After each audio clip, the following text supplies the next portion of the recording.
Halo Sobat Kalbemed, kembali bersama saya Dr. Dedi.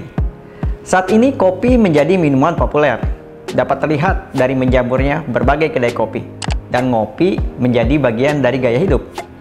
Bagi sebagian orang, belum afdol rasanya kalau dalam sehari belum ngopi. Namun sebetulnya, sehat nggak sih kalau kita ngopi tiap hari? Apa benar kopi bikin sakit jantung? Berapa cangkir minum kopi sehari? Kopi jenis apa yang sebaiknya kita minum? Biar gak penasaran, yuk kita bahas serba-serbi kopi.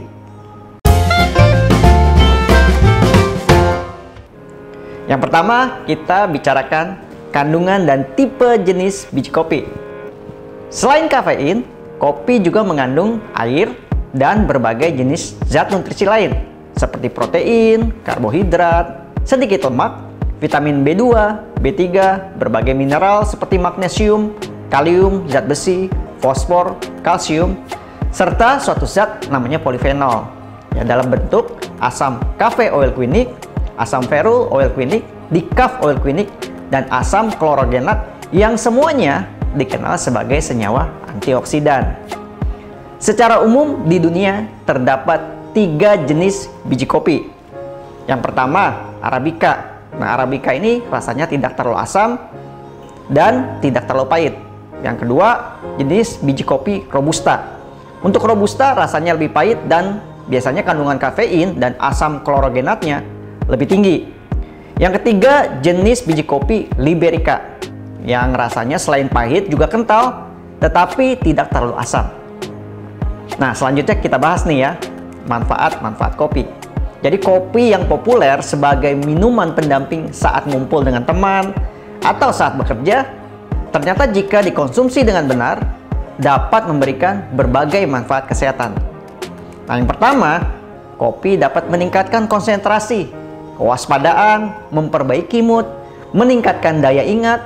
Nah, juga kandungan kafein dalam kopi merupakan suatu stimulan bagi sistem saraf pusat kita, sehingga membuat kita lebih aware atau terjaga, waspada, tidak gampang lelah, dan kopi juga dikaitkan dalam meningkatkan performa saat berolahraga. Kafein juga dapat meningkatkan suasana hati kita, sehingga membantu penurunan depresi ya, memberikan emosi yang positif, termasuk kesenangan, kepuasan, dan ketenangan. Yang kedua, kandungan antioksidan kopi mencegah efek negatif dari radikal bebas yang dapat merusak sel dan organ yang sehat. Nah, radikal bebas yang tinggi biasanya banyak dijumpai nih pada polusi udara, sinar matahari, ya, asap rokok, atau berbagai makanan yang tidak sehat. Biasanya banyak nih di junk food. Nah, dengan adanya kandungan antioksidan dari kopi, maka konsumsi kopi dikaitkan dengan kesehatan berbagai organ, seperti melindungi hati, perlindungan jantung, mencegah kepikunan atau demensia, dan adanya efek anti kanker. Yang ketiga, kafein kopi dapat mencegah terjadinya diabetes, yaitu dengan cara menghambat reseptor adenosin, sehingga memiliki dampak dalam menurunkan peradangan atau inflamasi, menurunkan produksi glukosa di hati, dan meningkatkan ambilan glukosa oleh sel-sel otot. Masih terkait manfaat kopi dalam diabetes nih, senyawa polifenol asam glukuronat yang ada di dalam kopi juga akan menurunkan penyerapan karbohidrat di usus, meningkatkan ambilan glukosa di otot, menurunkan produksi glukosa di hati, dan meningkatkan hormon inkretin di usus, yang merupakan hormon yang berperan dalam mengendalikan kadar gula darah. Lalu kandungan magnesium di dalam kopi berperan sebagai pengaktif berbagai enzim dalam metabolisme glukosa dan meningkatkan sensitivitas insulin di dalam tubuh kita. Nah, berikutnya, kopi juga bermanfaat dalam proses penurunan berat badan. Loh, kok bisa? Nah, ternyata kandungan kafein kopi menstimulasi sistem saraf yang namanya simpatetik, sehingga akan meningkatkan metabolisme dan kemampuan tubuh dalam membakar lemak. Kopi juga meningkatkan suatu proses namanya termogenesis yang akan membuat suhu tubuh menjadi lebih tinggi, sehingga jumlah kalori yang dibakar menjadi lebih besar. Nah, jadi Sobat Kopemed, sekarang kita lihat ya bahwa ternyata kopi ini memiliki begitu banyak manfaat. Nah, jadi sekarang kita masuk ke topik selanjutnya. Bagaimana sebaiknya kopi disajikan? Nah, ini seringkali nih ditanyakan oleh banyak orang. Jadi kopi ini biasanya disajikan dalam 3 cara ya. Yang pertama kopi hitam, kopi susu, atau yang berikutnya adalah kopi dengan tambahan gula atau creamer atau tambahan lain yang biasanya dikemas dalam bentuk kopi instan. Kopi hitam ya atau kopi tubruk biasanya berisi murni bubuk kopi tanpa tambahan apapun. Kandungan kafeinnya masih banyak dan jika diseduh rasanya terasa pahit dan menyisakan ampas. Nah, pemeriksaan atau penelitian menunjukkan bahwa level asam klorogenat yang merupakan senyawa antioksidan dalam kopi tadi tuh bisa berbeda loh dari 3 penyajian tersebut. Kopi dengan tambahan gula atau creamer ternyata yang paling banyak mengurangi kadar antioksidan di kopi. Artinya penambahan gula dan creamer ternyata mengurangi khasiat kesehatan dari kopi. Jadi yang terbaik memang kopi disajikan tanpa tambahan gula atau creamer ya. Karena selain mengurangi manfaat kopi, pastinya juga akan menambahkan jumlah kalori. Dan beberapa susu full cream atau creamer juga menambahkan jumlah lemak jenuh ya. Jika ingin menambahkan susu, pilihlah jenis susu rendah lemak. Jika menggunakan kopi instan, pilihlah kopi instan dengan kandungan kopi saja. Karena selain ketiadaan gula dan creamer yang menjadikan kopi instan menjadi lebih sehat, jenis kopi ini memiliki kandungan serat yang lebih besar, yang memiliki peran untuk meningkatkan penyerapan antioksidan polifenol dalam kopi di dalam saluran pencernaan. Nah, kalau tadi kita bicara manfaat, sekarang kebalikannya nih. Sebetulnya adakah efek merugikan ya dari minum kopi? Jadi meskipun kopi memiliki banyak manfaat bagi kesehatan, ternyata jika tidak dikonsumsi dengan bijak, kopi dapat memicu masalah kesehatan pada kondisi tertentu.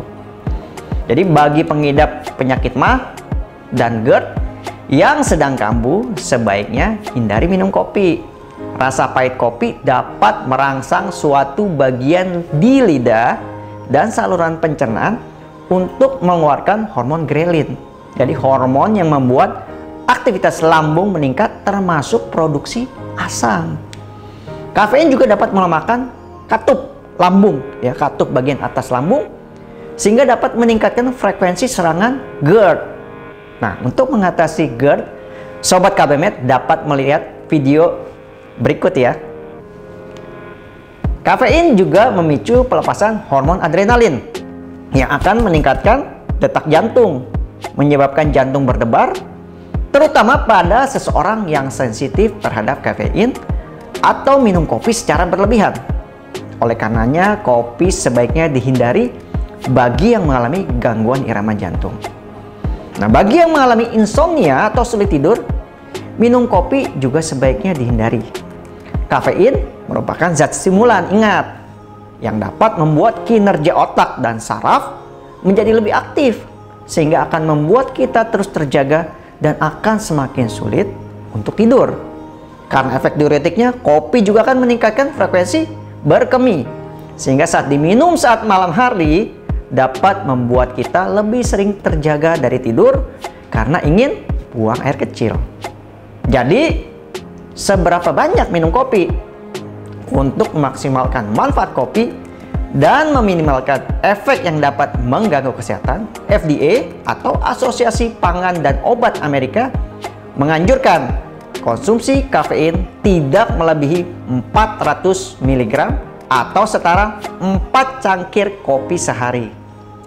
Bagi yang memiliki sensitivitas terhadap kafein, maka sebaiknya jumlah tersebut tentunya harus dikurangi lebih banyak lagi. American College of Obstetricians and Gynecologists menyarankan wanita hamil untuk membatasi asupan kafein kurang dari 200 mg per hari atau tidak lebih dari 1 cangkir kopi sehari. Sedangkan untuk ibu yang menyusui, minum kopi sebaiknya tidak lebih dari 2 cangkir sehari. Dan yang perlu diingat, Minum kopi tanpa tambahan gula atau creamer adalah penyajian yang terbaik. Bagi yang tidak suka minum kopi, tidak perlu dipaksakan untuk minum kopi, karena kita bisa memilih jenis minuman lain yang juga punya manfaat bagi kesehatan, misalnya teh dan pastinya air putih dong. Nah, kalau saya, karena pencinta kopi, maka saya seruput kopi saya. Jangan lupa untuk subscribe channel ini, serta berikan like and comment, serta share video ini agar semakin banyak yang mendapatkan manfaat dari informasi channel Kalbe Med. Salam kopi. Maksud saya, salam Kalbe Med.